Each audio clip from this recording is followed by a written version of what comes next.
Alert, alert, this is Charlotte Shotgun. It's Joel Tatum, and it's that Little Gay Talk Show. All the way from Houston, Texas. Let's get into it, girl. Hey, girl, what's going on? What's up, Joel? How are you? I'm good. What's going on, Charlotte? I'm just having a dandy time. You're having a dandy time? A good time drinking this Yingling that you Texicans have never heard of. You know, we have never heard of... I don't even know what that is. Never heard of Yingling. I have no idea what that is. I mean, until you brought it, I thought it was some Japanese beer you brought in here. You know, because I love Japanese beers. I do. I really do love Japanese beers. You did say it's some kind of a Japanese beer. Mm-hmm. I thought it was going to be like a name and then last name me. Mm-hmm. No, Yingling is like a domestic. They usually have it at every bar. It's pretty good. It's like right next to... What bar? I have never gone to a bar and saw that beer. You know what this is? This is a High Life. Mm-hmm. Is it High Life? No, it's better than High Life. No, it's High not Life. Is High Life is okay. Mm-hmm. At least like when you go. I don't know what you're talking about. Mm-hmm. I loved High Life growing up. Mm-hmm. High Life, like Miller High Life. Yeah. Mm-hmm. Isn't it only like 4 years old? No, Miller High Life. No, that my dad drank that beer when I was a kid. Really? Miller Lite. It is Miller old. High That Life. beer is old. Oh my god, I didn't know that. Everybody's been drinking Miller Lite Miller Lite has always been the thing for the last 20 years. But before Miller Lite, it was Miller High Life. Oh my god, I didn't know And that. it was a full beer, and you can still buy it, but not many people. Yeah, I worked at a place and they gave it to us, and I was like, "What kind of new beer is this?" And it's like the champagne of beer. Mm-hmm. That's what they've been calling themselves since 1960 something. Yeah, that's crazy. I didn't know that. I thought it was some new fancy thing. No, it's not a new fancy thing. No, Miller High Life has been around. They rebranded. That's why it looks. Yes, they haven't rebranded it. You know, they do need a rebranding though. They have not rebranded at all. I don't think any of the beers. The last time that they tried to rebrand was in the early 2000s when they tried to do like this whole, hey, it's for the blue collar guy, kind of working man kind of beer kind of thing. But I mean, it got popular for a little bit and then it just went. High Life was created in 1903. Mm-hmm. 1903. 1903. Mm-hmm. But it really tastes like High Life. Like the Ying. Because what I like about Miller is that you taste the bite, but you don't. It's not an aftertaste. This is a real clean aftertaste. Okay. Oh, I'm sorry. You know, we are being rude. We have a guest. Oh my god, we are. He's been talking. He had to wait until we had introduced him. I know. To talk. He's like, I'm not gonna wait for y'all. Y'all just talking back and forth. Hi everyone, this is Rudy. I'm sorry. AKA Armani. AKA Armani. Hello, Armani. Say hello to the audience, Armani. Hello, guys. How's everyone doing this afternoon? Y'all should see him. If y'all were sitting here right now, y'all should see him. He is cute, and he's got that voice. Y'all. That's about all I got. Either he better be I'm sorry. Either he better be a really aggressive top or an amazing submissive bottom. One of the two. I like him. He read me like a book. Because that voice just. You know, I'm versatile, Rudy. So I'm just gonna throw that out there. I can go either way in this conversation. Like T.S. Madison says, you got to learn how to read good books and bad people, and I guess he's really good at that. Yeah. Read good books and bad people. Well, when you've been around as long as I have, and I've been around a long time, you perfect badness. Okay. I mean, you become an expert at it. Awesome. Can't wait. Something to look forward to. Mm-hmm. Speaking of something to look forward to, you know what? I watched. This was by accident. Now, last Friday, this was completely by accident. I was playing around on the computer, and I saw Cardi. I got an alert saying, "Oh, Cardi B has a new song." Actually, I got an alert saying Megan Thee Stallion had a new song. I didn't even think about Cardi B at the time. So I go to YouTube, and it's WAP. And I'm like, okay, let's see what this is all about. And I watched the entire video, and it's nasty. It's good nasty. It's nasty, but classy. It's empowerment. It's nasty. It is nasty. You know, but nasty sells. That's what she said on one of her shows that she was a judge on. Everybody was saying, you know, you're not talented, you don't know this, you don't know that, and she said, "Listen, I know what makes me want to shake my ass, and I know that's what's going to sell next summer." So all I can say is, I would if I could, I would throw my pussy on the floor too. I would definitely throw. I would throw my pussy all over the place. Well, if I had money to throw my pussy on the floor and then have vaginal reconstructive surgery, I would definitely do it too. But Vaginal reconstruction. But the funny thing is that while I was watching this video, I went, you know what? I bet it's going to be some backlash. Oh God! Oh, I bet people are going to have something to say. I don't think there was any men on that whole video. No, Okay. but you know what really surprised me is watching Kylie Jenner walk down that little hall, and I'm like, what the hell is a Kardashian doing in this video? I'm like, everything was going great until a Kardashian started walking down. She looked good though. She did look so good. You know what? I will say that. I'm going to say this. I don't know why there's so much hate towards the Kardashians. They just doing what they doing. Yeah, they're making money. They're making money. And everybody makes fun of the Kardashians, but I'm gonna tell y'all right now. They have been on the air for what 13 seasons, and they still making money. So I don't know what the problem. Well, I mean, they are laughing all the way to the bank. I know who's not laughing? Kanye West. Well, Kanye West. Who is that? I'm sorry. Did you just ask who Kanye West? I mean, let's see who's laughing whenever let's see who gets to see their kids and never gets to see their kids again. Well, I don't know. I don't know about all that Kanye West drama. All I know is I don't know why he's running for president. I know everybody keeps saying he needs some mental. The fact that that's all you're hearing about him is what's scary.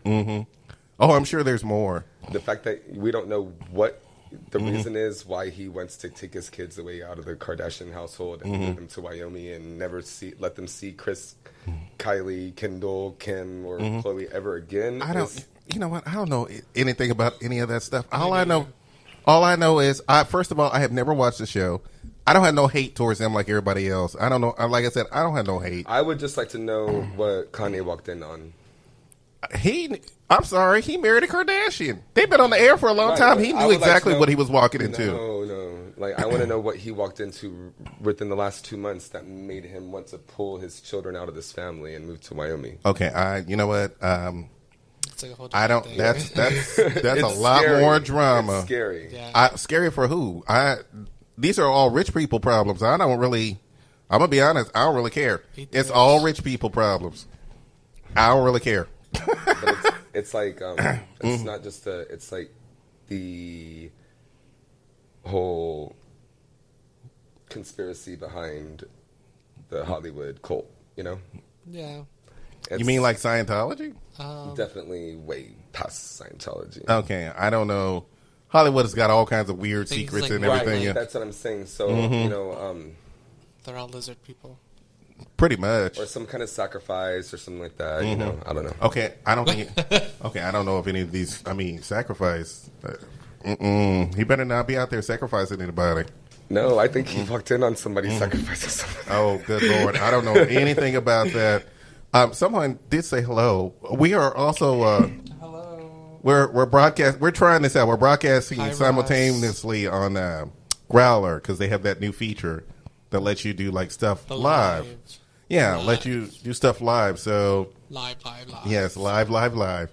So that's what we're doing. So so we're just trying it out and having a little bit of fun with it. I think we'll get more into it. Yeah, stuff. Yeah. So yeah, we're gonna stream around. We're gonna stream around. We're gonna stream around. Yeah, until we find the right venue. Bring it around. We're gonna bring it around. Right now, let's have fun with the gays. Let's just have a little bit of fun with the gays. But like I said, everybody is making a big deal about this video. Wow. And there have been a couple, mostly men. Amazingly enough, it's always heterosexual men. Yeah. I'm sorry, let me make this quite clear. Heterosexual white men. Every time. Oh, these young ladies. I like how they said young ladies. These young ladies. These young ladies making this kind of video and this and that and blah, blah, blah, blah, blah. And I'm like, oh, Lord, I knew somebody was going to say something. Yeah, me too. I knew somebody. I mean, I'm not surprised. It's Wet Ass Pussy. That's the name of the song, pretty much. I think there's a kinder, gentler version, but I'm like, I don't think anybody care about that. And you know what? The funny thing is, I don't understand why.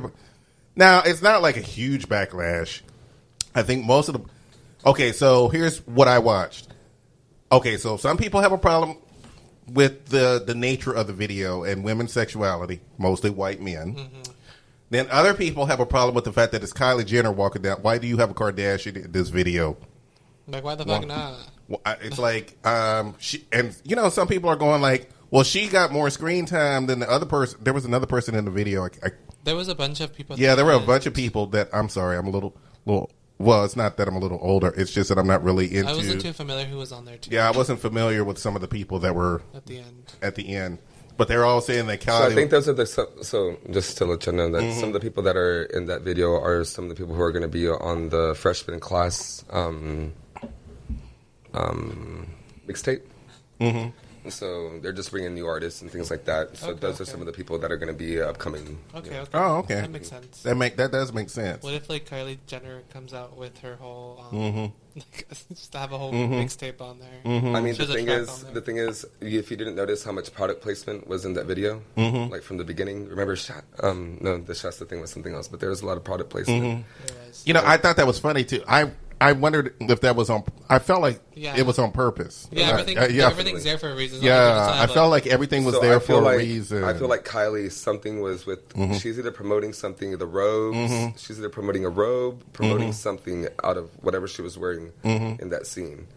So then everyone's gonna be like, "Oh, where's the robe?" I bet you anything that robe is selling on one of their websites. Oh God, can you imagine? Yeah, I was thinking about recreating it because it was so sickening. Yeah, exactly. She had, like the gloves, the robe, and the cape. Oh, hey KJ, how you doing? Say, I'm waving at some people on Growler here. They favorited you too. I know. Oh, well, good. Thank you. Well, good. You know the sad thing is, I'm on low power mode already. I don't understand how the phone is already on low power mode. What do you like? I think we might be able to make it through the whole show, though. But there has been a lot of different views from like OG rap producers and the new female rappers that have come along within the last year or two, like Megan Thee Stallion, City Girls, Cardi B. And you know what he said? I forgot who it was. It wasn't Swiss Beats. It was like an older rap producer from like an OG rap producer, and he was like, "Yo, this is awesome." He was like.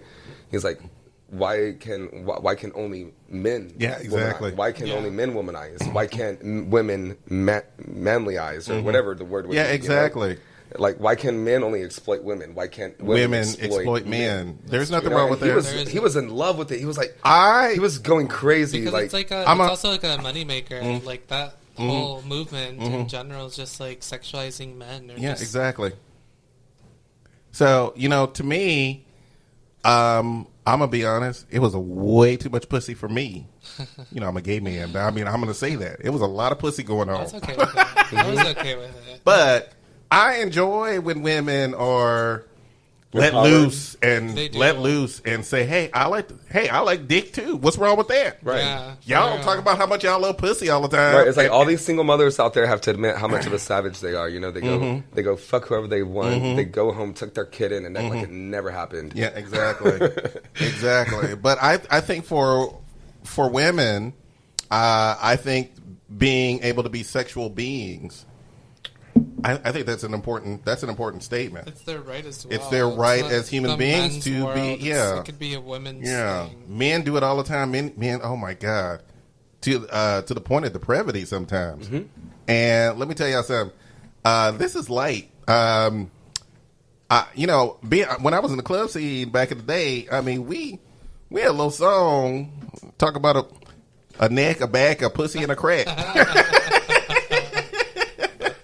And that song came back around again a couple of years ago, and ain't nobody better than I. Not one person better than I. That song was so ahead of its time, And but that song no one really ever did anything like that. I think it was made in the early 2000s. Yeah, it was. And then it came back around like a year or two ago. Yeah. Well, someone remixed the song. Yeah, someone remixed the song and it came back. Now, I like to think that it was because the artist wasn't as well known as Cardi B that no one made a big stink about it. Who's the artist that did that? Khalees. Yeah, right. Khalees. Mm-hmm. Okay, but before Khalees was saying my pussy in my bag, there was people saying brick house. Mm-hmm. Right? I think so. So there was somebody saying, "Ow, she's a brick house. She's mate, just letting it all hang out." Okay, so what's the difference in between Khalees saying, "My neck, my back, my pussy, and my whatever, my crack," okay, and compared to somebody in the 70s calling a woman that's built with a 36 inch, whatever, 40 inch, 36, 40, 36, 24, 36. 38 or something, you know? Yeah, that was supposed to be like the perfect measurements back in the day. To me, that's almost the equivalent of someone saying... But those are, she's compared like to today's standards, that's actually... Modern. Oh, that's actually a very... Voluptuous woman. Right. So, at the time, men loved a woman with some meat on the bones. Right. But what I'm saying is what I'm saying is a man from the 70s is talking like that about a woman is almost the equivalent of Khalees saying, "My milkshake brings other boys to the yard." You know? Yeah, exactly. It's almost the equivalent. It's just completely different, but it's the same. Well, when you consider that, you know, when I've worked in restaurants for years, so you have to listen to like super old songs, all the time, all day long. The same. And when I hear, songs. I actually heard, I think, what's the name of the group? The Temptations, Four Tops. It was they all back in the set. I think it was the Temptations. Had a little song, and one of the words in the song is that I like a woman who obeys. And I'm like, wait a minute, what are you talking? Obey? I'm like, I'll be at a table, and and he's like, one of the lines in the song is, and she obeys me, basically. And I'm like, ain't no woman like the one I got. Are you serious? That's what you want in a woman? You want a woman who obeys you? Oh, Yep. I actually got upset. Yeah. That's and I'm a crazy. man. Listening to old music I that know. has those sort of lyrics I know. is like crazy. And I'm a man, and I'm like, wait a minute. Yeah, why y'all keep getting mad at these women for being who they want to be? And I've heard some of y'all songs. I'm about to say something that might rub a lot of people wrong, but you know, I don't know what was wrong with these women in the past, like fighting to get out of the kitchen and out of the laundry room. Because as a gay man, I would love to meet somebody who will fucking keep me in the laundry room and the kitchen. Like, I'm so serious. Well, so like some butch women. Well, just, like, you know, outside. it was when you're exclusively kept there. Yeah. That's So not it's a a fun repetition, thing. right? It was like whenever That's not all a fun you can thing. do, right? When that's all. When you're watching, you know, I made this point. Has anyone here watched Mad Men? Mad Men? No. Okay. Never. Well, for those out in the audience, you'll probably know what I'm talking about. There's a character on there. There's two female characters in there. They're the dichotomy of each other. You have Peggy, who wants to be a career woman. She does not want to get married. She does not want to. She wants a career. She wants to be out in the world. She wants to do interesting things. And then you have the other character whose name escapes me, and y'all know who I'm talking about, who was forced to be a stay-at-home mother and wife, while the main character's out hoeing around with every woman he can get his hands on, and that seemed to be the culture. Yeah, that is of marriage in the 50s. It's maybe because it was the culture. You put your wife in the suburbs, you work in the city, and you get some, and you have a hoe, and you have your secretary or whoever on the side. Oh no, we don't even get the secretary. That costs too much money. Yeah. You get a hoe off the side of the road. 90% of the time, it was always the secretary. It was always the secretary. Monica Lewinsky. Most women back then knew it. It was always the secretary. As soon as they walked into the office and the secretary was hot, they knew what was going on. Or the medical assistant. Or whatever, the nurse or whatever. I wonder it was if they always... got money for it. Some of them. Who? The secretaries for sucking their Well, dick. I mean I most likely they always put the... paid for it. Okay, so the wife lived in the suburbs, and then they would put the mistress up in a fabulous apartment in New York. Yeah. So they... Sorry. I feel like this is like because it was always New York. Because yes, they put the woman in a fabulous apartment. My grandpa had a hoe. His family was on the right side of the tracks, you know, and then his mistress and whoever else was on the wrong side of the tracks. And my mother's siblings will fight her every time she says it, but she's like, "Guys, y'all didn't know Dad the way I did. Like, I knew her." I'm sorry. And my dad slept with everything he could get his hands on, married it, divorced it, and then married it again. My dad wasn't like that. My grandpa, though, on my mom's side, we're still finding kids. And then, the funny thing is that he said he got it from his dad, and I'm like, so you didn't want to? You basically just did the same exact thing as your dad did. It's a generational curse, especially minorities. Well, the curse was broken by my brothers because they're all happily married.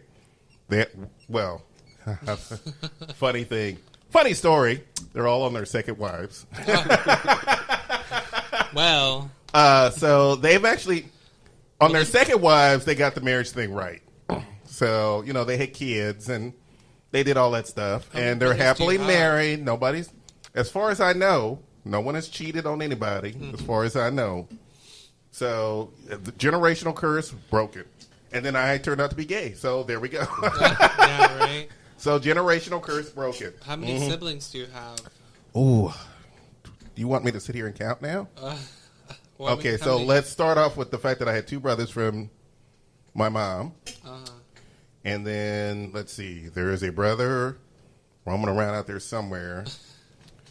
Another sister also roaming around out there somewhere. I have, from his 4th marriage, I have 2 sisters, 2 half-sisters, a half-brother, and a stepbrother. So that's what, So that's what we got going on there. So there's that. So but he grew up in an age of where, everybody was a hoe. Yeah. So, and it's an acceptable thing to be a hoe. And I am the first generation of divorce. So I'm also, my generation is also the first generation not to see segregation, because I was born in 1967. So by the time I was old enough to know, we were already living in white neighborhoods since I don't know how long, but basically until we moved to, even when we moved to Houston, I think we didn't move into a black neighborhood until like the mid 80s. Oh wow! My mom, she's 53, so born in like 50 something. Oh, she and I are the same age. Oh, okay. So she's 67. We're like segregation was we're on the tail end of Generation X. Okay. So everybody keeps calling us boomers, but we're not boomers. We're Generation X. Boomers were born before 64. Oh, okay. So we're on the tail end. We're on the tail end of Gen X. So Gen X. Which no one. Thankfully enough, it's always the fight between millennials and boomers. Gen Xers just go, no, actually, y'all it's can like, fight. it's millennials and Ys. Is it? I thought it was millennials and Zs now. I don't even know who's the Y. Yeah, who's the Y? So I thought it was Y. No, it's Z. It's Generation Z. It's Gen Z. It's Gen Z. Gen Z and millennials, because millennials have now gotten a little older. And aren't you?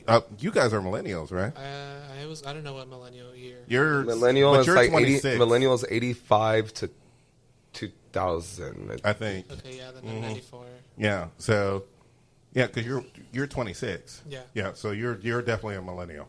You're in the millennial range. I am. So you're in the millennial. I feel like progressively. A few of the millennials are turning 40 now. So yeah. I think progressively, the future generations are just going to be like, what the fuck, what is going on? Because we've had so much progression with like. Okay, so guess what? Generation Y is the millennials. Yeah. We just. Okay, I think we just call them millennials because we were born. But before the millennial thing happened, it was Generation Y. Yeah. And so that was the big thing, was like Generation Y or millennial, and then but it switched to millennial. No. Yeah, because I don't think anybody's called them Gen Y. No, I don't think I've heard it, but I've never like. So making me feel old. No, and I'm sure Gen Z will probably have their own name here shortly. That I don't think people are going to be calling them Gen Z for too much longer. No. It always starts at the beginning. It's like with Gen X, we were called the Me generation for the longest time, but for some reason it reverted back to Gen X. So we're no longer called the Me generation. Except when it comes to branding. When Generation X is y'all. Yeah. Yeah, so when it comes to social media and all that other stuff, then we're called the me generation. But for the most part, we're mostly referred to as Gen X. Gen X. So, yeah, so it's boomers and millennials. The way they say it's like easy to figure out is if you were born in a time that you had a smartphone, that you had a touch screen, you're a millennial. Okay. I guess. Well, no, isn't that Gen Z? Because millennials... 80s, there was already touch screens in the 80s. Sorry. No, there was... Mass produced. Okay. No, because the flip phone didn't come out until late 90s. I mean, like, I had a touchscreen phone. That was one of my first phones. Okay, the Apple... The first touchscreen phone was a Samsung, and it was released in, like, 2001. Yeah, 2001. I think the Sidekick was also a touchscreen. Yeah, it was 2001. Yeah, when the first touchscreen... Yeah, so Samsung, that sounds about right. And then I think Apple came along later. But Apple came along and redid the game, so to speak. Oh, yeah, they did. They did their own thing. They did their own thing. They had it was called a multi-touch interface. The other one was called touch interface, and it was just like that. Yeah, exactly. Yeah.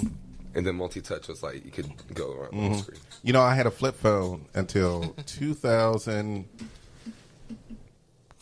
I think. I thought you said 2014. I was like, God, no. They still make flip phones. I know they do. Some of them are They make flip phones, but you know who they make them for? They make them for seniors. They do. They do make them for seniors. And let me tell you something before everybody goes. There are a lot of seniors who know how to use their iPhones better than I do. I swear to God, they know how to use their shit better than I do. There's a lot of seniors who know how to use. I know all these people. I keep watching all these videos where they make fun of old people when they try to use FaceTime and all this other stuff, and I'm like, are you kidding? My mother knows how to use Zoom better than I do. Oh yeah, I don't even know how to use it. Exactly. Okay, so you're talking about iPhones and everything, but have you ever used a field satellite phone? No, that was my dad's thing. Yeah, that was my dad's thing. Ranch, so. Yeah, that was my dad's thing. I didn't know. Oh, he was also one of the first ones on his block to have a car phone. Oh, wow. But I think it was $15 a minute to use the phone. No, he said, basically this was the conversation every time we got in the car. Don't look at the phone. Don't touch the phone. Unless we are dead on the side of the road, that's the only time you use that phone. This phone is for business only. I'm like, business? We have never seen you. Has he ever used it? He used it once he used it once to call a tow truck because the truck broke down one time. Okay. And then he used it. Ooh, I didn't realize that. Well, I guess I could say it on the air. He used it to call a lady friend, which at the time I didn't think about at the time because he was using coded language. But I kept going, wait, I think I know what's going on here. But I wasn't quite sure. But now that I think about it, he was using coded language. A lady friend. So, yeah, I think he was cheating on my stepmother at the time and using that phone to call his lady friend. But, yeah, my dad was a master of bartering at the time. So he always got stuff. People always gave him stuff. Because he owned a small furniture business, people always gave him stuff. So someone gave him a car phone, and he put it in the car, and he'd be sitting at traffic showing it off, just talking on the phone, just showing it off when people would. He goes, I love to do this to white people, Joel. I'll just pick up they'll just be looking at me with their nose up, all up in the air, and he'll suddenly just reach down and pick up his phone and start talking in the phone. Even though there was no one in there? Even though it was $15 a minute, girl. No. It's called Keeping Up with the Joneses. Yes, it was called Keeping Up. Well, I mean, we weren't one of those Keeping Up with the Joneses type family. Like I said, my dad lived on a barter system, so we always got stuff. I've had computers since they were, oh Lord, Commodore.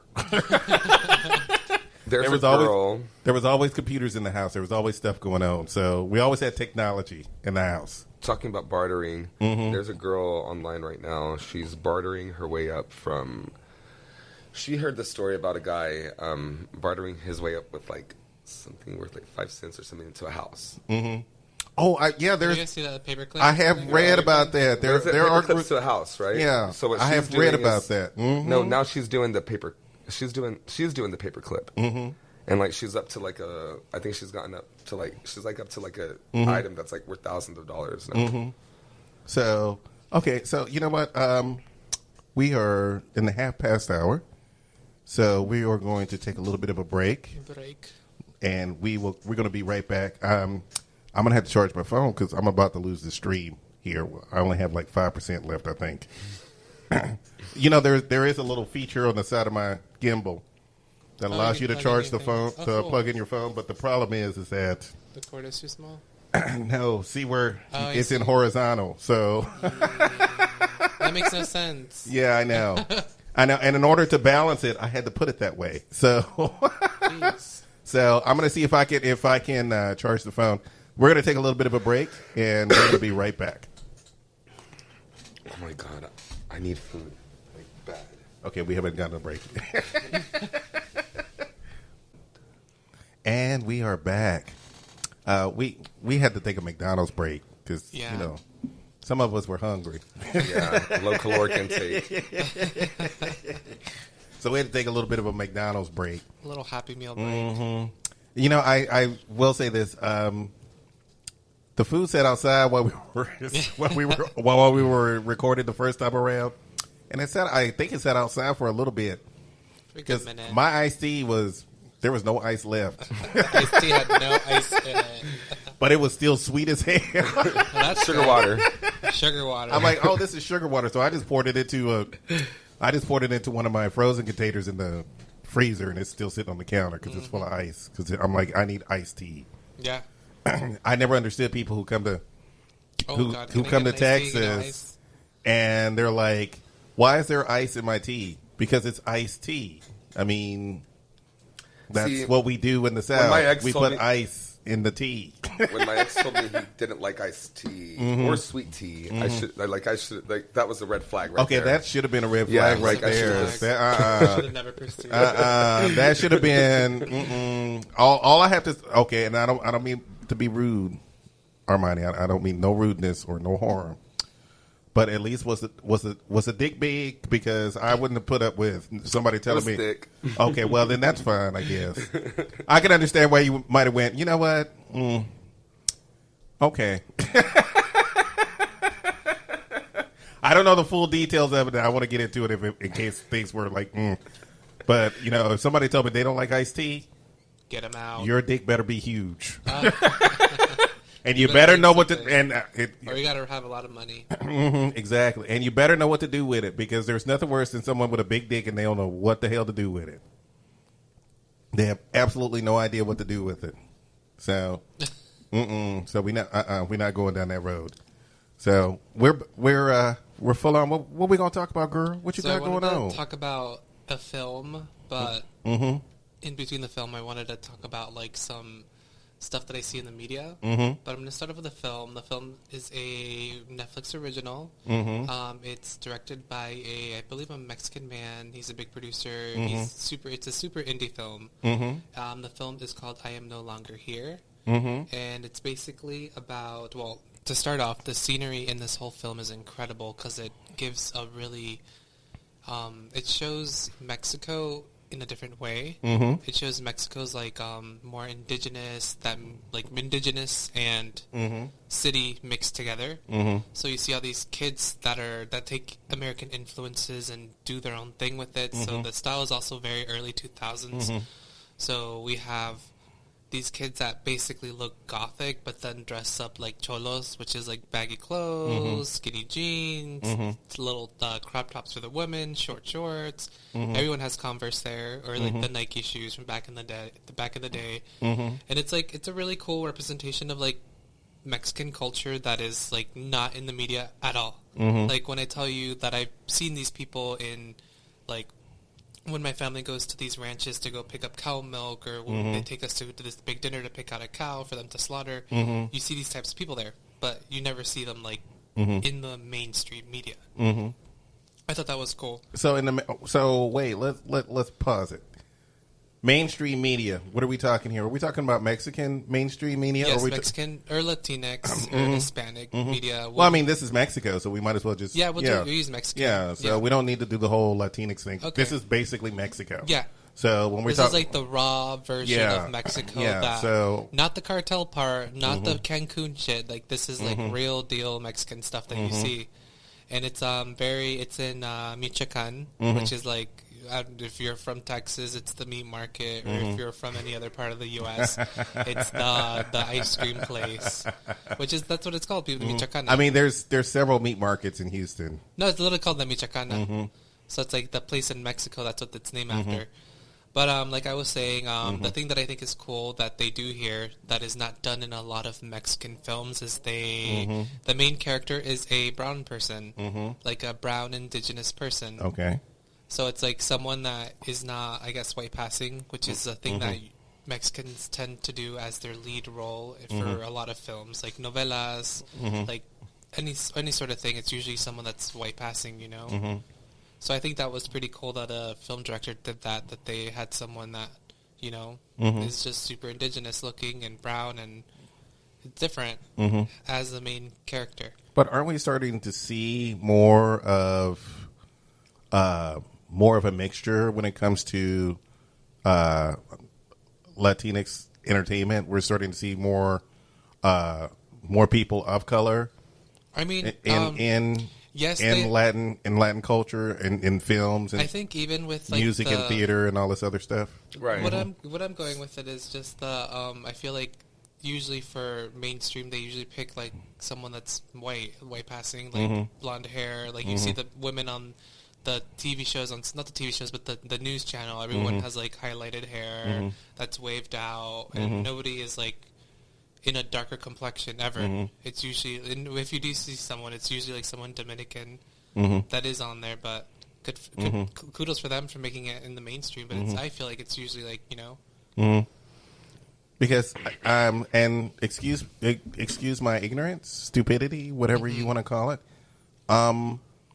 I feel that from watching a little bit of Mexican TV, that I feel like most of the people are caricatures or they're exaggerations. Yeah. From the women, all the women are super hot. I mean, there's not you can have the fattest, grossest man sitting on a couch talking to the super hot woman sitting next to him in such a nonchalant manner that you're like, now why would she even look in your direction? Yeah. I mean, I feel like she's putting up with stuff that she shouldn't be putting up with from fat, gross guy. And this is what I see. I mean, it's not, I'm sure, like I said, I'm sure it's just one or two. Yeah. Yeah, you know, but I feel like that, and especially in Mexico, it's all about how you look. Yeah. And the hotter and prettier that you look, yes, I think light skin has a lot to do with it, but that's a thing in a lot of cultures now. Yeah, they're starting to recognize the fact that in a lot of cultures, I just watched a thing on the Philippines, and they were talking about the same thing, why everybody wants to be white complected. They have all these products. Same thing. I watched a special on Kenya, where people are trying to lighten their skin in Kenya because they said light-skinned people are more successful and considered more prettier than dark-skinned people. China, Japan, they're all a thing that is like, you know, that shouldn't be a thing. It's kind of like, you know, value your worth as a person, not by the color of your skin. But you know what? The funny thing and the beautiful thing is that when you start to see more brown people start to speak up and say, "Hey, wait a minute. No. I'm not. You're not going to tell me that I'm unattractive because my skin happens to be a little darker. You're not going to do that." Yeah. And I see a lot more people, especially in a lot of Asian cultures. I'm starting to see a lot more people starting to stand up for themselves and go, "No, this is not." I seen a thing about that too. But it's it's billions of dollars. It's $1 billion industry in a lot of countries. It's really is. Westernization. Yes. Yeah, it is. It is pure westernization. It is pure the idea of white is right. Yeah. And it's been spreading across the world for And it's so since sad the World Wars. that there's people like Since out the there World like Wars. bleaching their skin or covering themselves with makeup to look white passing. And they're using dangerous techniques to do it, dangerous products to do it. Yeah. People have there's been Dark messed up. Asians, People have gotten Middle killed. Easterns. Yeah, it's a thing. It's crazy. I mean, in the Middle East, they have the eye color changing. You know, you yeah, can I've change seen your eye that color. too. That's crazy. All trying to conform to Western standards of beauty, which we are slowly now that because of the advent of the internet. Now that we're starting to see each other, Yeah, absolutely, a little bit more. We're Instead starting. of just seeing Yeah, stuff on TV exactly. and- Instead We're of seeing starting to acknowledge other Yeah. forms of beauty. now, we're starting. People are demanding that they see themselves in all Absolutely. forms of media. Because they want to connect with the person that's on TV. Like, oh, if I have blonde hair, then I'm going to be treated this way, or if, as I have blonde hair. But Yeah, exactly. But this really boils down to the fact that people want to see themselves more and more on television, in Yeah, they wanna be entertainment of all they want to be types. represented. Yeah, exactly. So it's really the idea that these people are not only speaking up for themselves as people of color, and I'm going to use the term people of color because that in It's any everyone, place, that's yeah. everyone across the world. That's literally everyone across the world.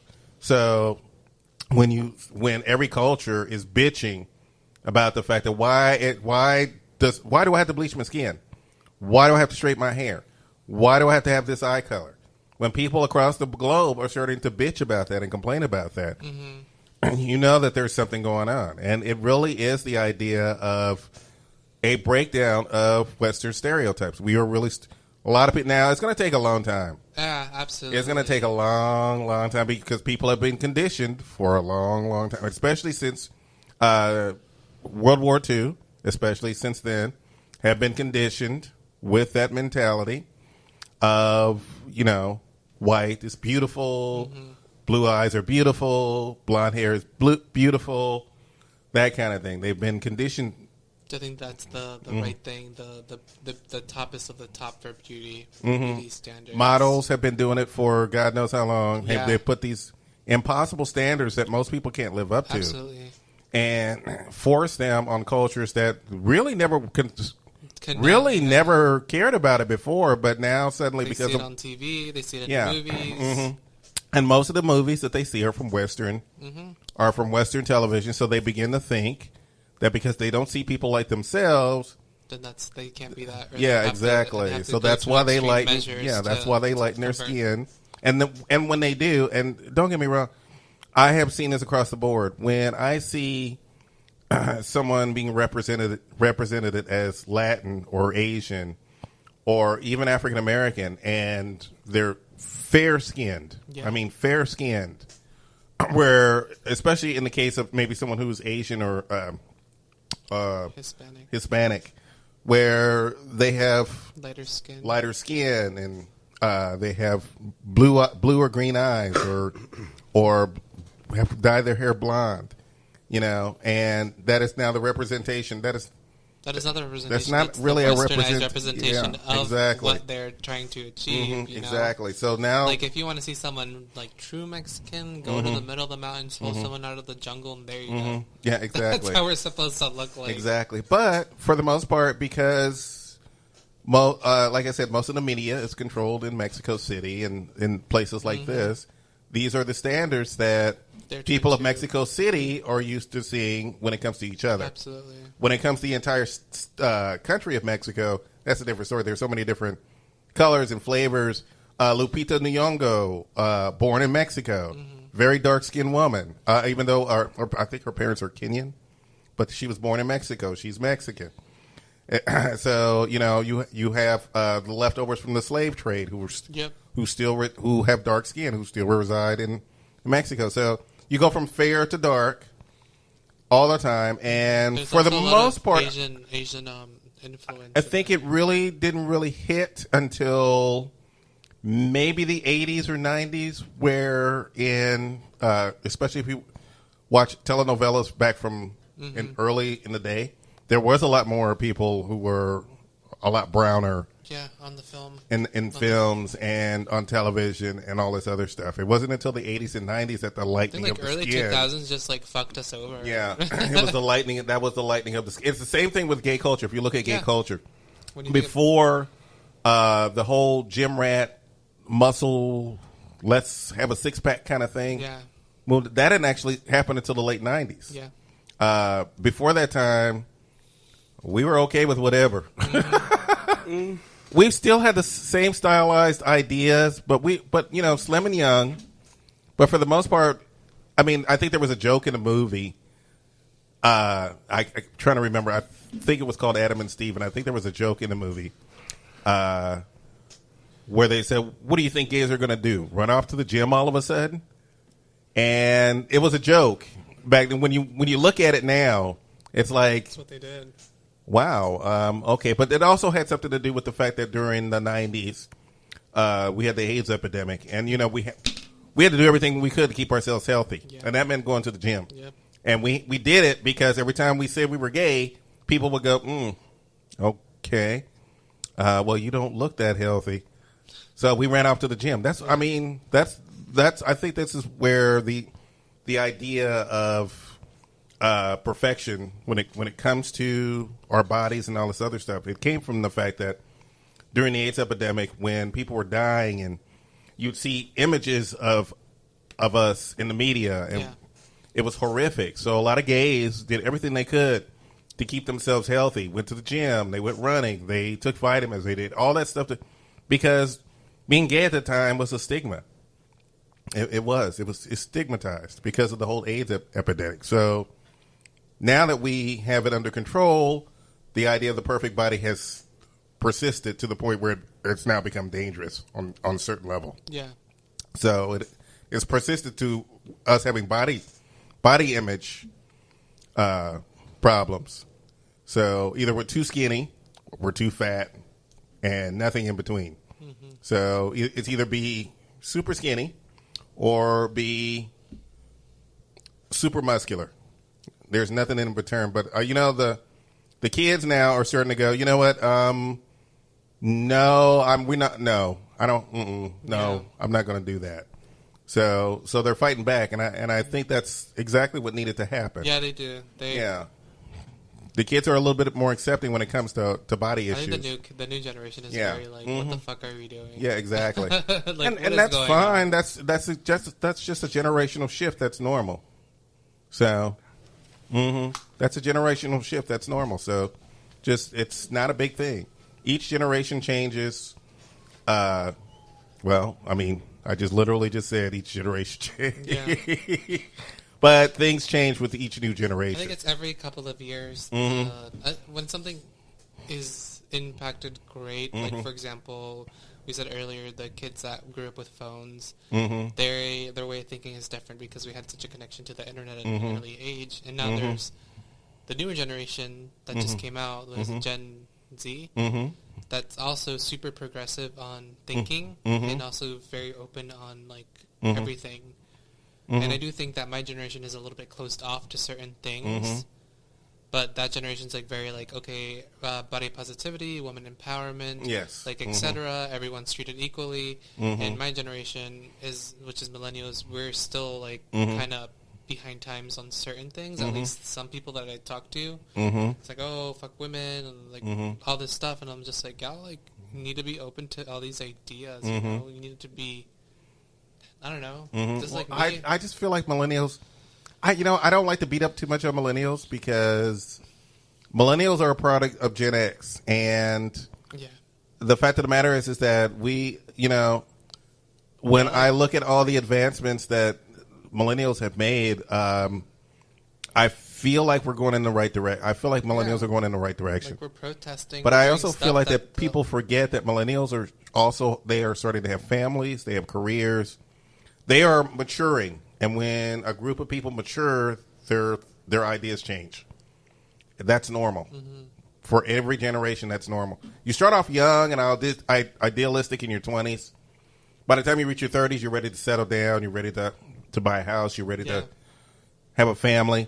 And I think, especially with millennials, I think that millennials are much more frustrated at the fact that you told me to go to college. Everybody went to college. Everybody went to college. Now I have to intern for free at some place to start off where you started off entry level in the mailroom and worked your way up, and you didn't even have a college degree. I had to go get a college degree, and I'm working at Starbucks. Period. That's and so I'm true. paying off hundreds of thousands of dollars it's so true. in student loans. I can't afford to go buy a house. I can't afford all these things. Yeah, like we did all the stuff that you guys wanted us to do, but you didn't think of the repercussion that we were exactly. going to have, you know? Exactly, because my generation said everybody can go to college. That's what they said.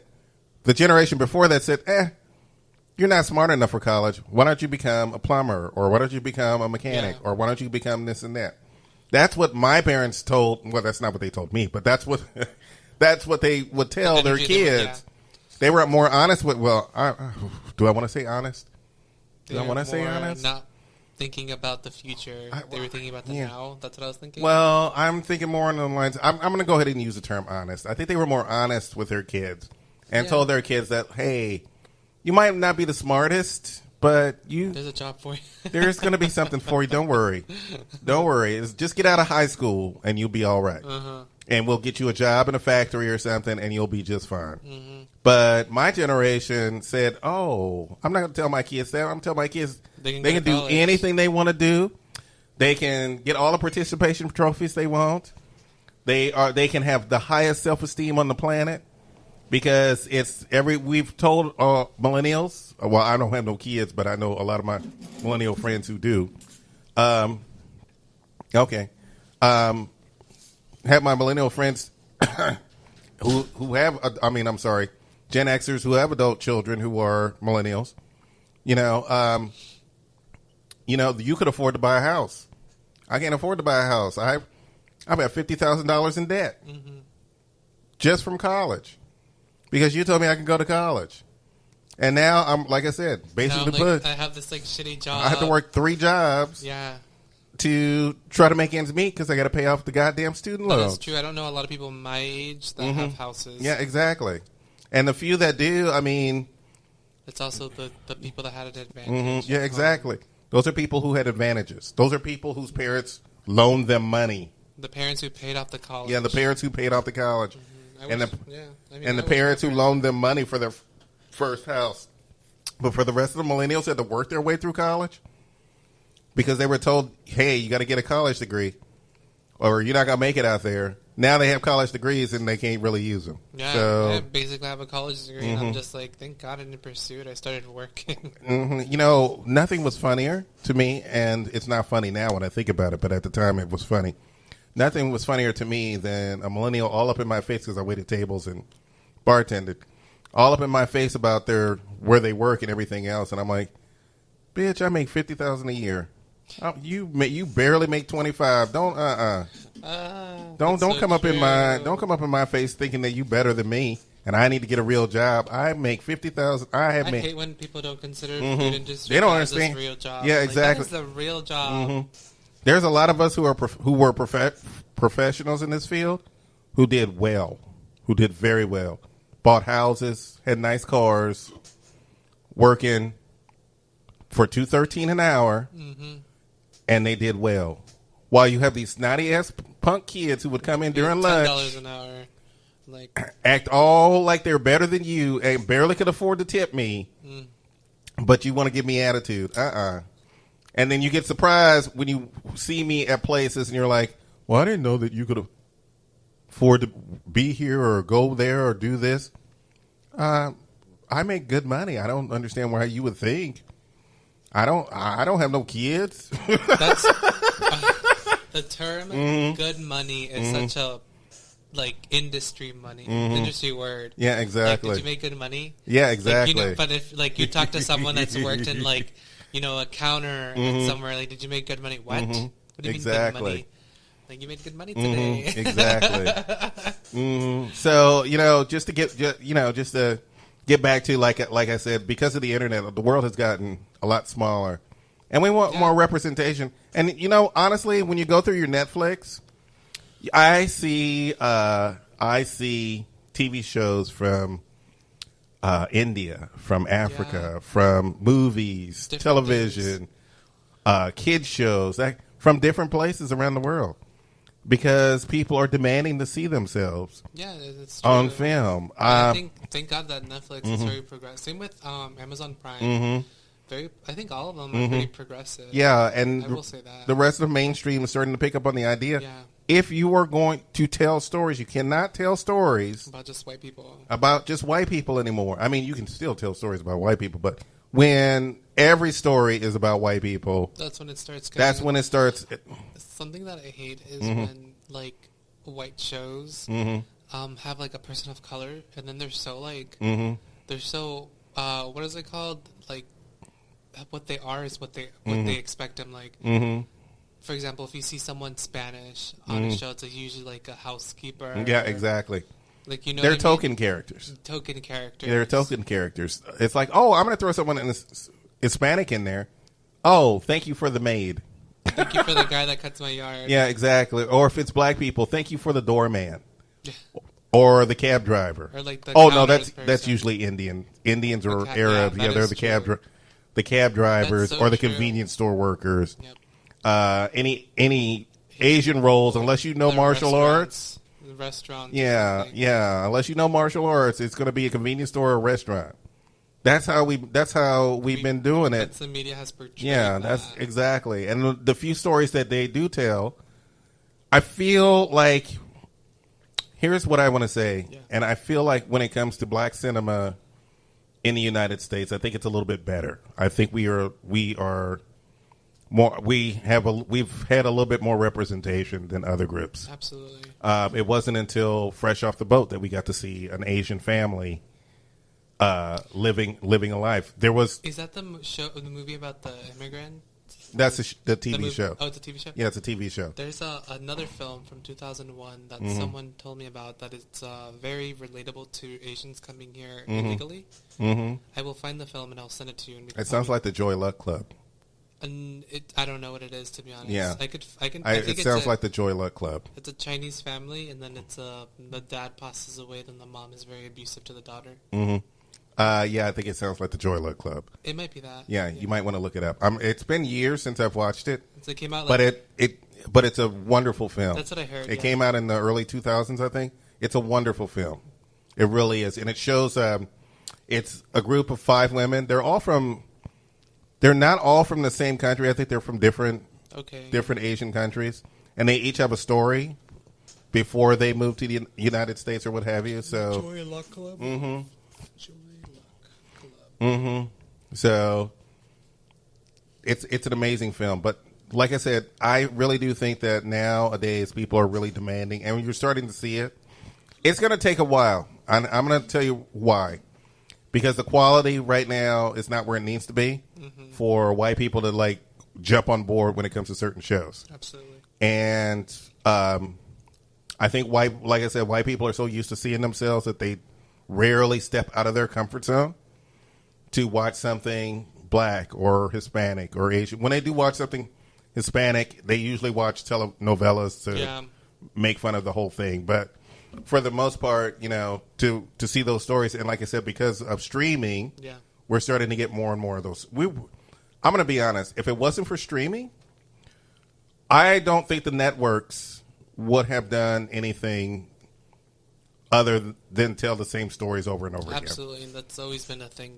Yeah, I don't think. I mean, CBS for the longest time. I mean, just getting a show with black people in it. A show that was centered around black people. I mean, are you serious? The last time they actually had a decent show was The Jeffersons. And that's from the 70s all the way up to the early 90s, I think. That show was on TV for, I think, almost 20 years. Oh, wow. But that was the last time. Now you have, there's one written, Gina Yashir. She is a writer for the show. I don't watch a lot of CBS. I'm sorry. I don't. There's so much crime shit on CBS. It's ridiculous. I'm like, oh, God, another crime procedural show? God damn, these people love this shit. For real. Good I think Lord. Of those shows, I think of them being put up in the doctor's office. Yeah, exactly. It's like, I don't say that they're being played in doctor's I'm like, office. oh, God, another one? Good Lord.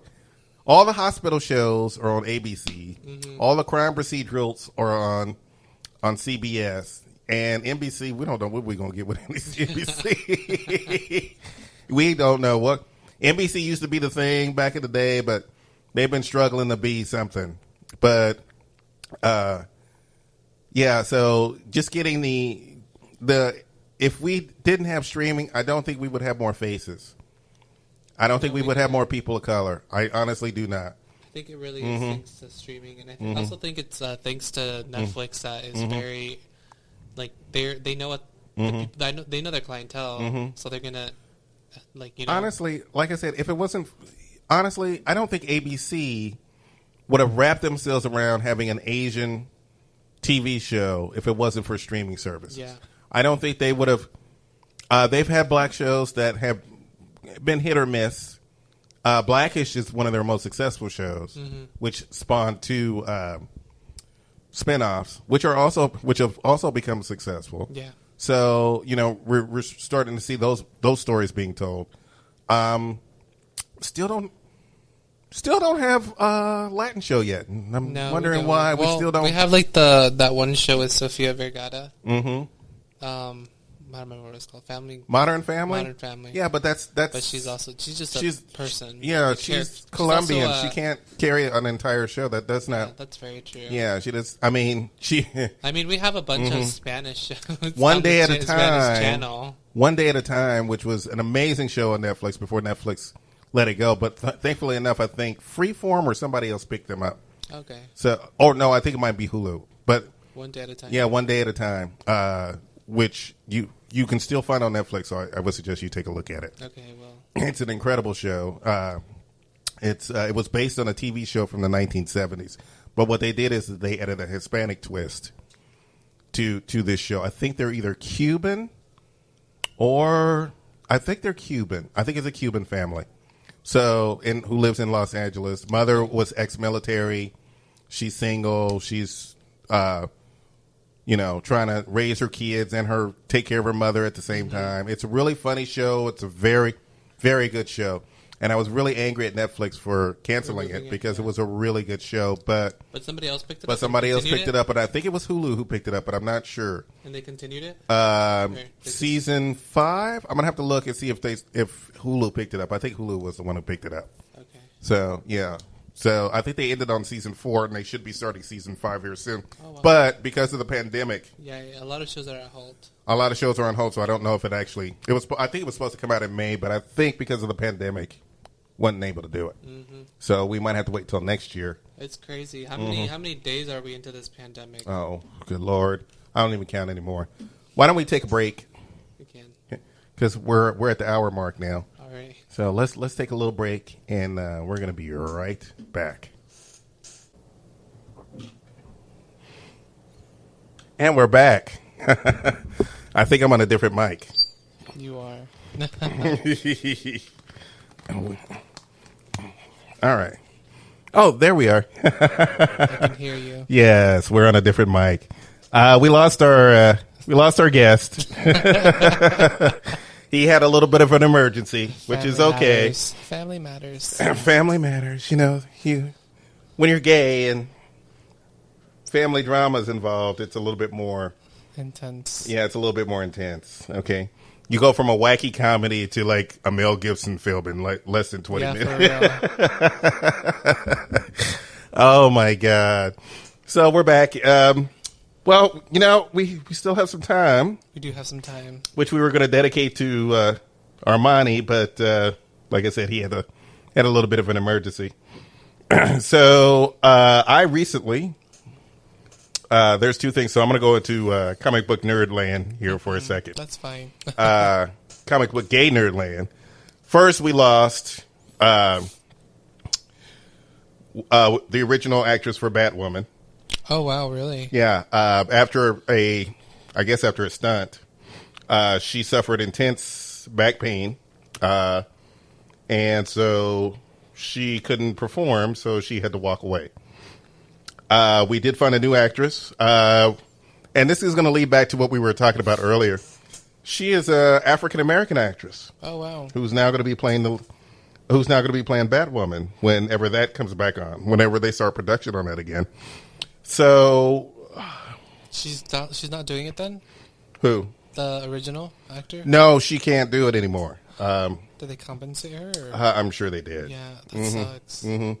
That really does suck. I mean, the problem is that she was already controversial to begin with. Oh, really? Mm-hmm. Ruby Rose. Okay. Oh. Yeah, she was already controversial to begin with because I think she was bi, not necessarily lesbian. Yeah. So there was a little bit of controversy with that.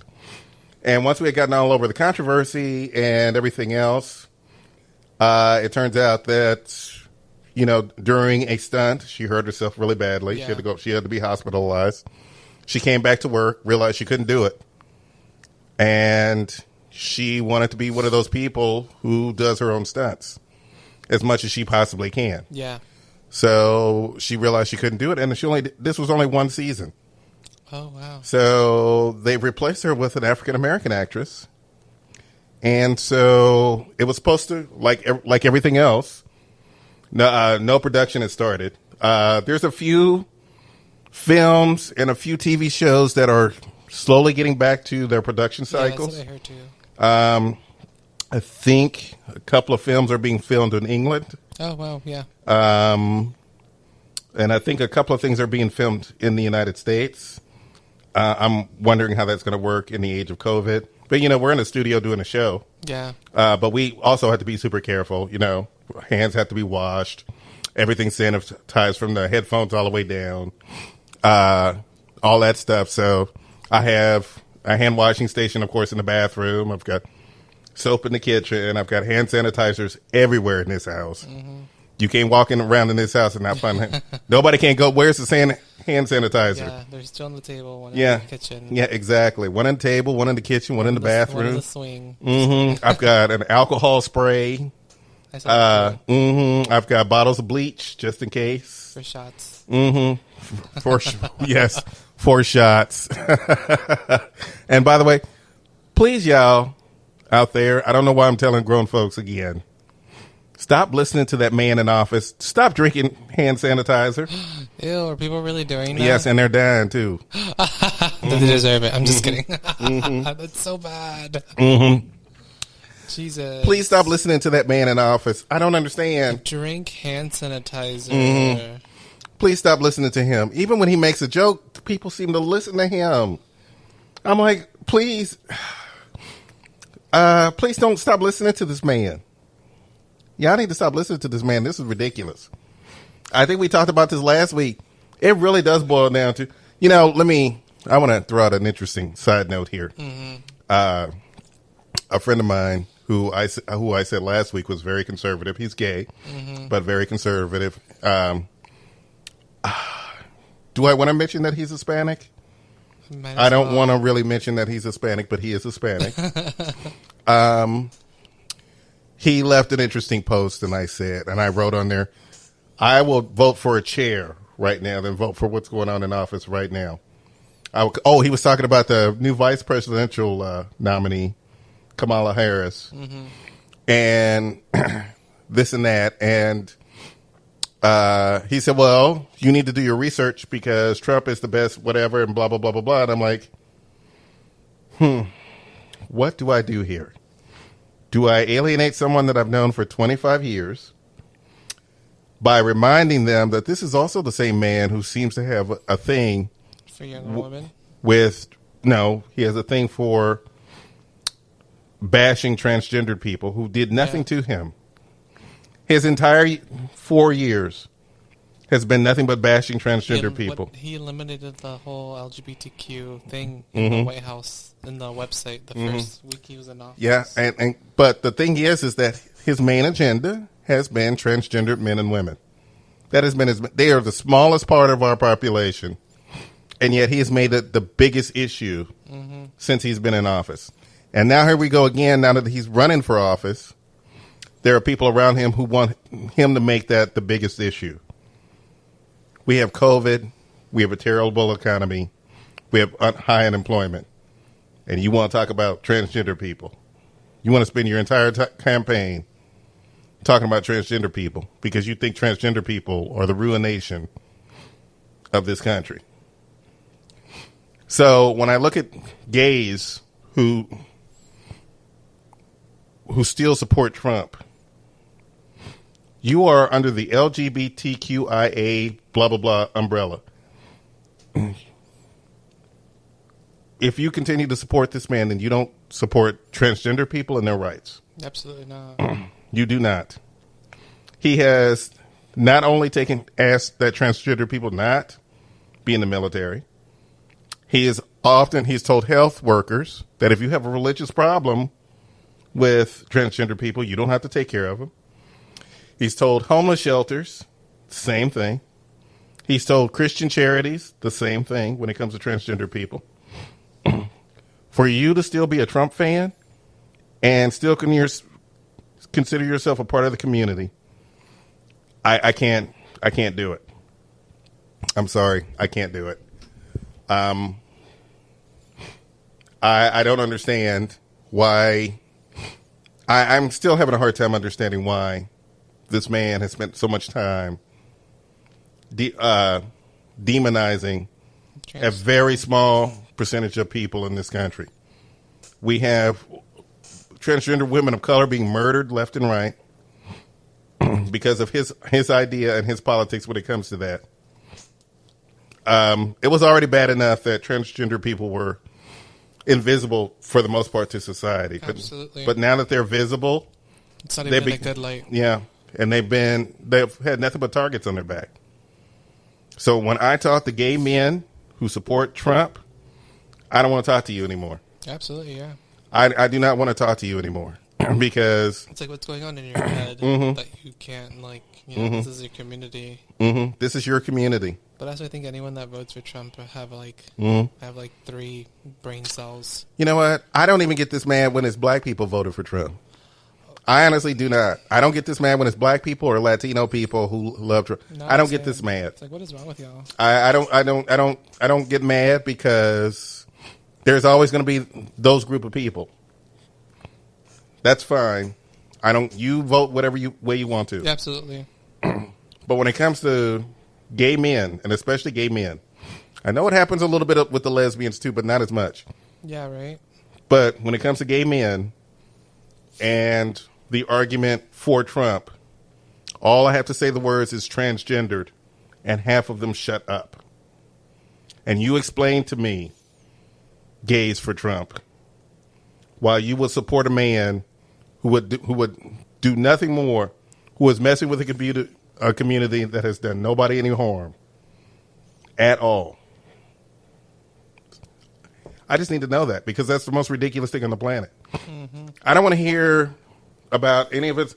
The man lies to your face constantly.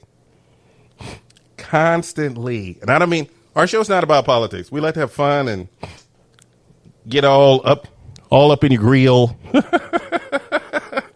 and just have a good time and all that other stuff. But if you are a gay man still supporting this man, knowing how much damage he has done to the transgender community, and by the way, maybe on a small light, I'm glad that the transgender community is a bit more visible because now we have more people running for office who are transgendered. Yeah. Some of them have won their races. We have a doctor in Philadelphia who is transgendered, who is head of the code, and she's had to deal with a lot. I could imagine. And like I said, every time turn on the news and I see that another transgender person of color has been murdered, beaten up, put in the hospital because of the attitudes that come from at the very top. This whole thing, him being in office just really takes us back to like those days where like white people were above everything, and it's just like these are boomers who want the good old days, and I don't. Can somebody please tell me what that means? I don't even know what the good old days for who? For no one. Maybe when they were younger, they were living in farms. Yeah, good old days for who? It's certainly not for me. The good old days for me goes as far back as the 70s, and that's it. It didn't go any further back than that. I can't even think of a good one because my good old days we had 9/11. Those were the good old days for me. But when you look at certain groups of people in this country, there's no such thing as we not. No. I think that's why millennials are so fucked up because we had 9/11, we had all these crazy terrorist attacks, George Bush. Mm-hmm. Mm-hmm. We had all these crazy things that we had to go through growing up. Mm-hmm. I mean, they were horrific things, and not for a child to see. Mm-hmm. Yeah, it traumatized a lot of us. Yeah, it did. Mm-hmm. It did. I was in my early 20s when it happened, so it traumatized. Well, no, I wasn't in my early 20s. I think it was in my early 30s. Sorry, it traumatized a lot of us. So I can, in a way, I can understand where millennials are coming from and everything, and their fear and everything else. But like I said, to have. Like I said, and this just happened just a couple of days ago. Yeah. And, I tried to let it go, and I've tried to let it go when it comes to my certain peers, when they have these kind of beliefs, and when they talk about this man in high regard. I can't do it anymore. So I have no problem with blocking you. And I just want to make sure that if he is out there listening, I'm not going to say any names. But if he's out there listening, not only will I block you, but I will tell people not to use your business. I will tell other gays that no, you shouldn't be. No, when you do not have compassion for a member of the LGBTQ community, when you do not have an understanding of what is going on, I don't want you as a part of my community. Because you're not supporting the whole thing, and you're supporting what you want to see instead of the whole. Yeah, exactly. You're grabbing your piece of pie. You're not. Yeah, exactly. And it really goes back down to the fact that the silliness. Gay men only worry about gay stuff. Only worry about them when it affects them. Anybody else, if it doesn't affect them in any way, let's go. Let's take our shirt off and go have a party somewhere. Go to the what is it called the circuit nightclubs. Yeah, go to the circuit clubs, do some GHB or whatever it is that they do, and dance the night away while the world falls down around you. I mean, it's just ridiculous. And like I said, I have tried to be as supportive as I possibly can when it comes to other when it comes to gay men. I've tried to be as supportive. I don't mind you being a Republican. I mind you being a Trumper. That's what I mind. Absolutely, yeah. I don't care about you being a Republican, but I do. There are Republicans who don't like Trump. There is Republicans that don't like Trump. There are a lot of Republicans who find him horrifying. A lot of them. And I'm sorry, I can't. Like I said, I can't get really mad at black people for doing it. I can't get mad at Hispanic people for doing it. But I can get mad at gay men because I feel like the gay community is always been a part of my life. Being gay is a part of my life. And I just, like I said, I can't have compassion for those in our community who have no compassion for the people under the same umbrella. So I just wanted to get that little rant off my chest. No. Because, like I said, this is someone I've known for a long time. And I don't have time to deal with I don't have time to deal with the bullshit anymore. I will take you off the list. Because you don't lack empathy and you don't lack compassion. And if you don't have those two things, then what's the point? So I have no problem with blocking you. So I'm just putting that word out there. If the shoe fits. If you want to be a gay Trump supporter and I know you, if you don't hear from me, you know why. If you don't see my page, you know why. Because I blocked you. And I don't want any other. I don't have time for it. It's ridiculous. It is ridiculous. In this day and age where we need to really start learning to stick together and help our brothers and sisters when we need to. It just really bothers me. And I want to get back to the comedy. Yeah. I really do, because like I said, I think I just needed to have that serious moment because, like I said, I have literally tried, because I feel like that no matter the differences in the community, we need to come together. Yeah, absolutely. But when yet another thing has been hurled against the transgender community,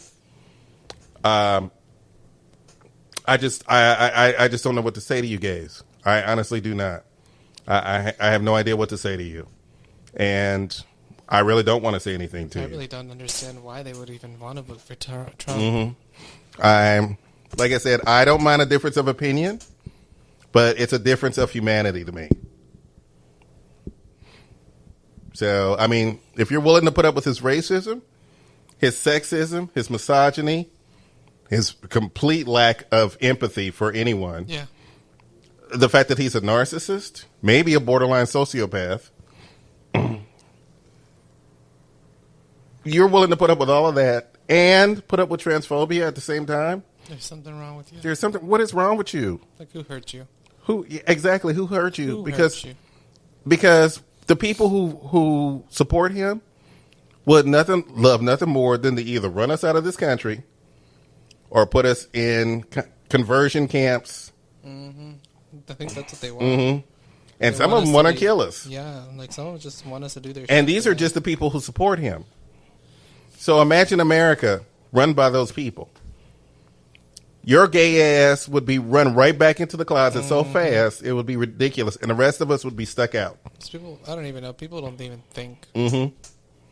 So I just, like I said, I just wanted to put that out there because, like I said, I just think it's ridiculous for gay people to still be doing this after all this time. You know, I have put up with a lot from gay men, and You're this not is doing one. it anymore. I'm This not is doing it something- anymore. yeah. What is that thing that Law Roach says? You said what needed to be said. I said what I said, fool. And that is all there is to it. We sitting here drinking our Pacificos, finishing the last half hour of the show. Relaxing, vibing. We're relaxing and vibing. Like I said, we lost our guest, He but said he's back outside. is he back outside? That was a quick trip to Rosenberg. Apparently, Excuse me. Is he coming back up? I told him if he wants to, yeah. Does he even know how to get in the door? Yeah, I texted him the code. Okay. This ought to be fun. Armani will be back, I guess, in a second. Oh my goodness! Why don't we take a little break Yeah, we can take a break. and see what's going to happen? Okay, if not, then we'll talk about comics. I know. Actually, there might be a lot of drama, so we might be back. Okay. Let's see. You know, amazingly enough, we probably won't finish this show till 10 o'clock tonight. No, we can't do that. We're almost done, but we're gonna take a little bit of Short a break. little intermission. We're gonna take a short little, not too long, but we're gonna take a short little intermission and find out what the deal is with Armani, and we'll be right back. Okay, we're gonna finish this out. We're back again. Armani came back, y'all. Armani came back. Better than that. Oh wait. Oh, you know what, Armani? I'm sorry. You were gone, so I'm gonna have to turn you back up. I'm gonna have to turn you on, so to speak. Can we hear you? It's a little off. Okay. Oh, there, I you can hear you There it now. goes. go. Okay, there you go. He's turned back on, y'all. It's turned on. Oh, I like. Oh, don't do that. Because now I'm turned up. Oh my goodness, I can't even stand up now. You should find some things for me to just like say, you know, I think you said enough. and then you could like have me as like, You know what? that's it. Oh, the little board. Sexy things, Armani says. Sexy. Okay. Hey, Armani. Yes. That's all I needed. Thank you. Yes. So I guess I missed a lot, huh? You missed a little bit. I did go out on a rant for a little bit Yeah. right before you got here, and I let me catch you up. I basically told gay men who still support Trump, I can no longer support you when you have transgender people in our community who are suffering under him. So I can't support you anymore. Yep. And these are the friends that I have that I've tried to be as understanding as possible, but I can no longer support racism, sexism, Right. or transphobia anymore. You've run out of excuses. And I think it's important for all of us to, you know, just make a decision on that. You know, like what stand up for. You know? Yeah, exactly. So that's why I gave you a round of applause, because that's great that you made a decision to say that and then to follow through with it as well. I had an experience with a friend from the 3rd grade. I was woke one day, you know, with a black friend, you know, and we went to El Tiempo, and I wanted to tell her about what I had realized and the slap in the face that I had felt earlier, and all she could tell me was, "Rudy, stop." And I'm like, "What did you just say?"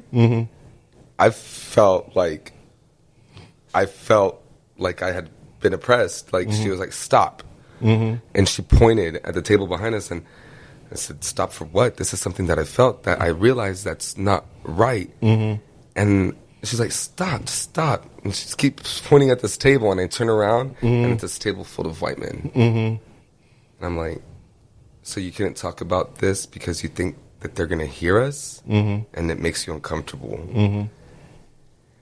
Okay, I didn't even. What did she say? Stop. Well, he was No. I mean, She stopped me. So what were stopped you me from saying? I was You gonna didn't say what you were saying. I had been woke. Okay, so Woke about what? I had realized I was dating someone, and In 3rd grade? no, You said 3rd grade. my friend from the 3rd grade. Oh, I friend called from the her. third- I okay, called okay, her okay. after I Okay, realized I'm what thinking it was. you guys are still in 3rd grade. No. Okay. So I realized that I was dating somebody who was racist. You know, because every time I would talk to a black person and I would turn around, he would look at me different. And I was like, it had been bugging me, but I didn't know why. So I talked to my black friend about it. I was like, "Mia, this motherfucker keeps looking at me different." She was like, "When?" And I'm like, "When I talk to black people." She was like, "What? He looks at you different when you talk to black people?" And right there, I was just like, "No." She's like, "Yes." I'm like, "No." She's like, "Yes." I'd like freak out, start crying, hot flashes and I mean, shit. did he ever say anything or? No, but that's the thing. It doesn't need to be said. That look is it. Okay. The look is it. And I've seen that look being given to my friends, my family members. I've seen my family members giving it to people. I've seen my closest friends give it to people. And now I know what it is. It's the face of racism. And I couldn't believe that I've seen it or witnessed it or acknowledged it so many times and never once said anything about it. So that day I said, you know, moving forward, she was like, "But you're not one of the people who's acting like that." I said, "But the thing is, I haven't stood up for the underdog." And that's been my whole thing. My whole life is like standing up for the underdog. What did I tell you the other day? I put myself into people's shoes and I wanted to fight their battle for them. I never did that. So that day I did, and I noticed that how long it's happened. Yeah. So I told myself, moving forward, if I ever notice anything like this, I will speak up on it, and I will tell everyone else about what I have realized today, and I hope that they shall speak up on it too. So that's why I wanted to talk to her about. And you know what? I'm glad that these conversations are being had a lot more. I'm starting to see my white friends having this conversation with each other instead of trying to pull me into it. Because I have told white people before, no, I do not have time to teach you the history lesson on racism. I do not have time or the energy or the strength. Google it. As a video that I watched, Google it. Y'all need to talk to each other. Y'all need to call each other out. Yeah, for real. Y'all need to have that conversation. And if you think you're being racist and you are talking to other white people, talk to other white people because they might actually tell you you are being racist. Yeah, you might be a little bit racist. I know white people don't like to hear that word.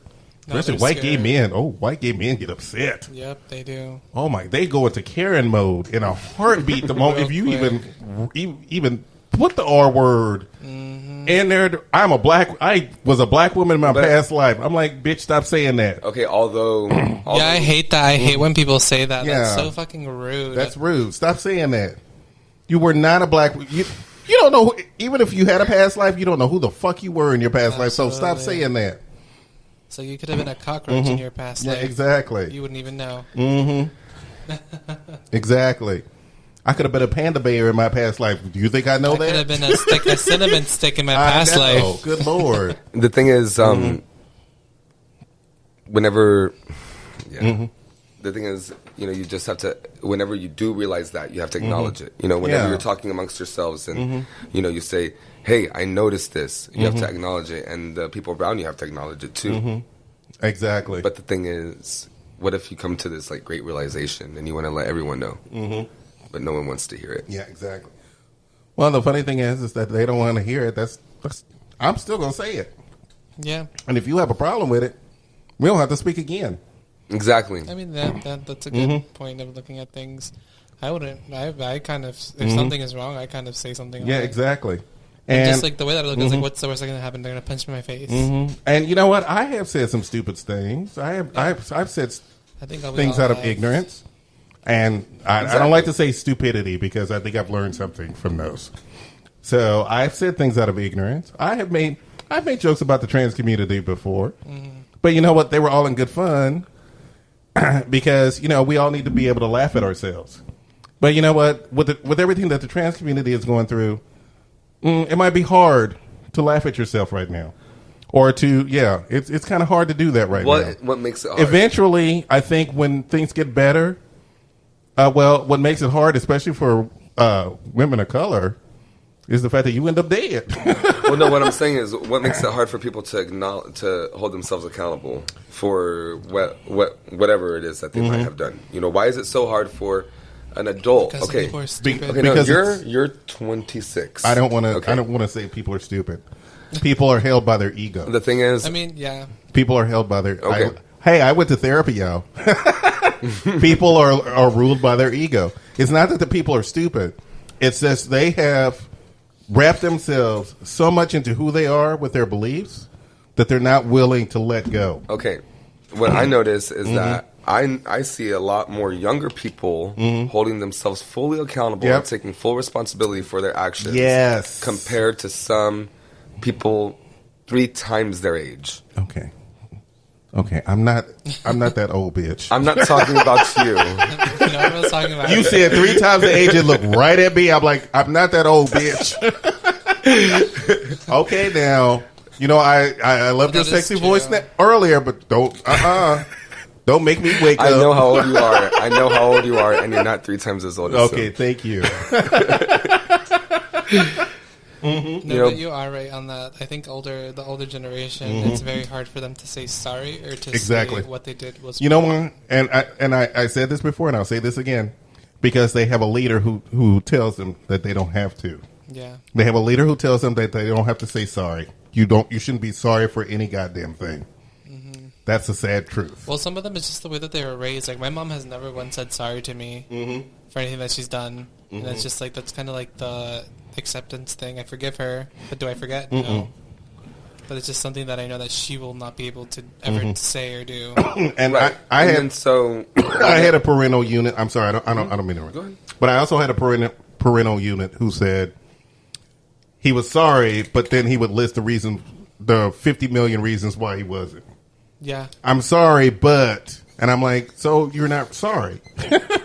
What's the point of apologizing if you're going to take it back? If you're just going to take it back. Go ahead. I'm sorry, Armani. I was going to say something like, so what'd you say about your mother? Oh, she's going to just never apologize, but I acknowledge it. I know the place that she's coming from, so it's not going to hold it against her. Just know that's how she is. Right. So, would you allow anyone else to do that in your life? Would you allow anyone else to do things to you and to never acknowledge it and to never apologize? Unfortunately, that's my mother. But would you allow anyone else to do probably that? Probably not. Okay. But you said, wait, why did you say probably not? Well, it should either be yes or no. No, sorry. No. Okay. But you allow your mother to do that. I mean, there's my dad that's also a piece of shit, and my grandpa. Right, all family, all blood, all family. Yeah. Okay. But aside from that, from someone that's a stranger. But it's so easy. It's so easy to tell a stranger, no, you can't treat me like that, and I will not allow you, and I will not allow you to treat me like that. Yeah. But for some reason, whenever it's your family member, you're like torn. I get sensitized. Desensitized. Maybe not desensitized, but sensitized. Like you're a bit more sensitive to it. Yeah. Desensitized It's is like more the way that you are towards the people that are Right. in your So, like, family. why can't we keep the energy of cutting off someone random who did us dirty? Why can't we keep that same energy and doing the same? because we're looking for family. Yeah, that's And Is gay that the men, human, is as that like gay the human men, thing? Like the human thing is Yeah. like to be family. yeah, Unfortunately, it is. and gay men, we are the tightest people when it comes to each other. Once we make friends with each other, we won't stay friends, no matter what. We can see the worst in each other, and we will. It's like I done worse, bitch. Exactly. We will sit around Let in me the. tell you what I We will did. sit in a room and compare who did the worst shit. Like, bitch, I And killed 3 people still, last week. because we're family, and we will stick by each other more than we would do our own family. Yeah, we understand. Right. That's so Yeah. true. That is so true. We could go for a long period of time without talking to each other, but I swear to God, if a bitch is down on her luck, Like, we'll, what's that bitch? we'll come and rescue her. We're gonna tell her about herself for a long time, but we're gonna come rescue her. Irresponsible. You irresponsible bitch, you know that? But I would never tell my mom that. Exactly, because it's like you not. Hey, I'm gonna help you, but you're not gonna stay in my house for 3 months. I'm gonna help you get out of here as soon as possible. Right. That is so true. I forgot what movie I saw something like that. It was like this like my dream, but she's like, "This ain't permanent." No, this is not. No, this ain't permanent. You gotta leave in 62 Yeah, days, exactly. bitch. Get out. No, I remember, and we're gonna be closing out the show here soon. But I remember, I got evicted a while back, and I had to get everything together real quick. So I got everything moved out and everything else, and my friends. I stayed with a friend of mine, and he's like, "Okay, well, you can only stay here for like." You can stay here as long as you need, but blah, blah, blah, blah. Here are all the rules and blah, blah, blah, blah, blah. And I'm like, oh, I'll be out of here in a week. He goes, Joel, it's going to take you a long, you got evicted. It's going to take you a long time to find an apartment. I'll be out of here in a week. Sure enough, I was out of there in a week. I found a place to live. If anything, when I'm determined, You'll find it. I'll find it. And trust me, I have lived in this neighborhood for 20 years. I've always found a place to live in this neighborhood. Always found a place to live in this neighborhood. I've never had a problem with finding a place to live in this neighborhood. And let me tell you something. I love this neighborhood as much as you can love a neighborhood. Montrose was my thing when I was a teenager.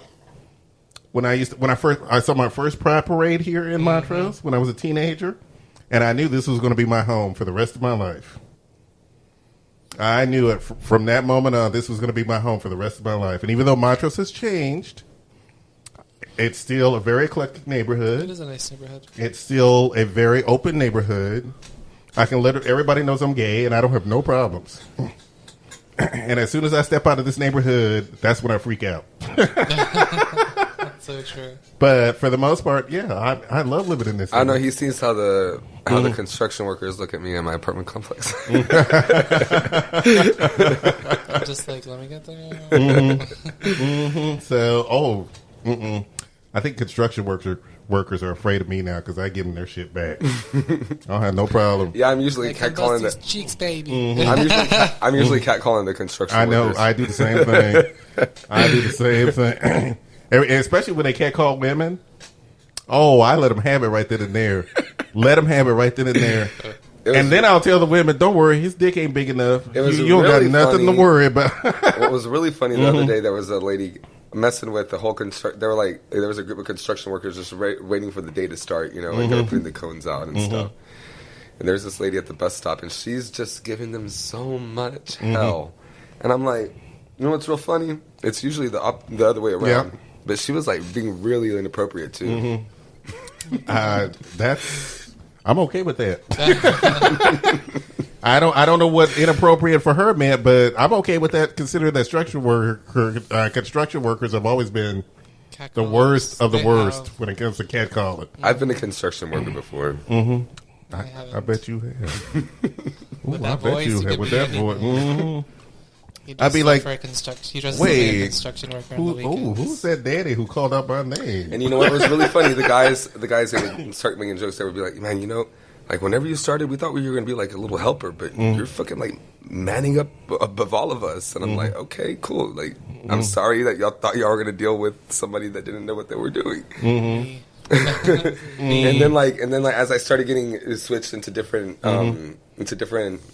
work groups or whatever, you know, the guys that I had worked with on the project for 2 weeks before, they'd be like, oh, well, I guess he forgot about us. You know, now he's with those guys now or whatever. All right. It was never, you know, anything uncomfortable. Well, I'm a little uncomfortable right now. So we're gonna have to break this down. We're gonna have to shut this shit down because I need to put him in a construction outfit. I have a vest at home. I need him to do a little, do a little construction. I need a remodel. A remodel. I need to be gutted. I need the whole garage gutted out. Walls and all. Walls and all.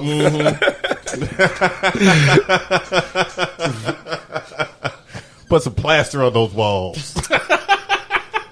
That might have been a little too graphic. I'm sorry. Your neighbors are coming over. I'm just kidding. Did someone say remodel? Did someone say remodel? Not without a permit.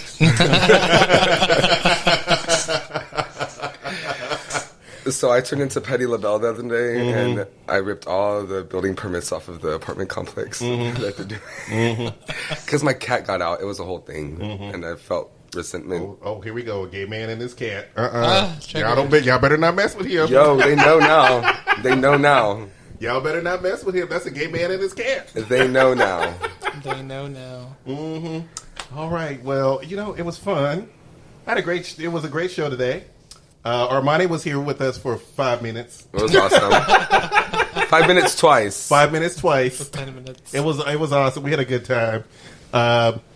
We have to figure out how to end this show.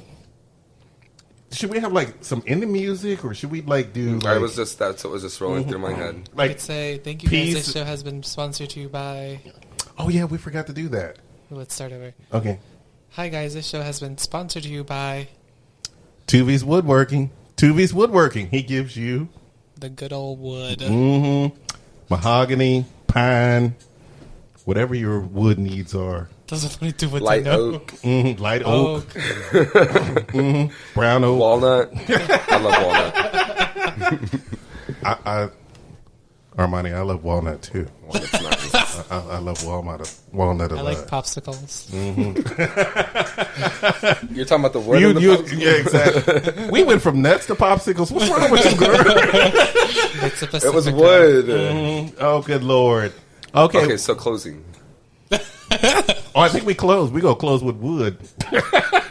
We are closing with wood. Tuvi's Woodworking. Go to go to the show website. Oh, by the way, we need to talk about that later. Go to the show website, thatlittlegaytalks.com. Scroll all the way to the bottom. You'll get a special discount, by the way, if you do that. Just type in Little Gay. You get a 20% discount if you order a cutting board with him. We're going to be working on a little fun thing with this cutting board later in the week. We're going to put that up on the website and everything else. So we'll get back to you on that. And so, Charlotte, let's say goodbye. Goodbye. Bye, bitches. Bye, bitches. Bye, bitches. We out because I'm tired of y'all. Get out of my house. Get out. Bye, y'all.